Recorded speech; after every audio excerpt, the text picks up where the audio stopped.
উপস্থিত আয়োজন এই অনুষ্ঠানে আমাকে আমন্ত্রণ জানানোর জন্য আমি আবারও সবাইকে বিশেষভাবে ধন্যবাদ জানাচ্ছি।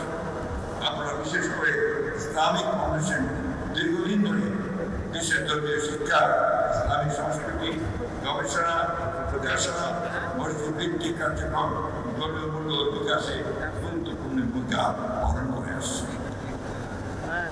আমার বিশ্বাস পবিত্র উপলক্ষে আয়োজিত এই ধরনের কর্মসূচি ইসলামের শান্তি, সৌহার্দ্য ও মানব কল্যাণের বাণী মানুষের কাছে পৌঁছে দিতে কার্যকর ভূমিকা রাখে। আমি এই মন্ত্রী আসার আগে আমাদের মাননীয় ধর্মমন্ত্রী, প্রতিমন্ত্রী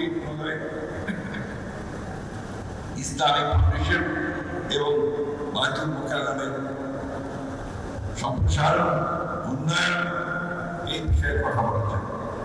আমি অবশ্যই সরকারকে অনুরোধ করবো তারা যেন এই বিষয়ে গুরুত্ব সহকারে গ্রহণ করে এবং এই বিষয়গুলো যেন বাস্তবায়নের জন্য সম্ভব হয় সেই বিষয়টা উদ্যোগ গ্রহণ করবে।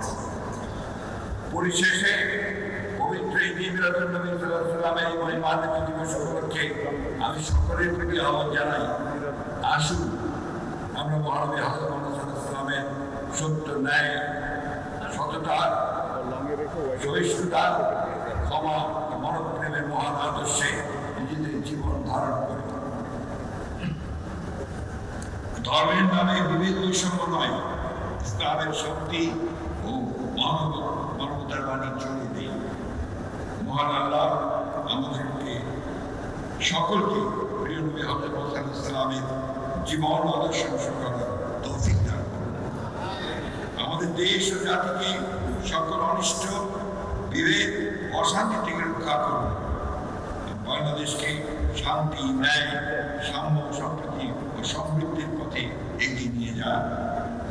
আমি পবিত্র ঈদ মিলাদুন নবী সাল্লাল্লাহু আলাইহি ওয়াসাল্লাম উপলক্ষে আয়োজিত উপকার অনুষ্ঠানমালার শুভ উদ্বোধন ঘোষণা করছি এবং সকল কর্মসূচির সার্বিক সফলতা কামনা করছি।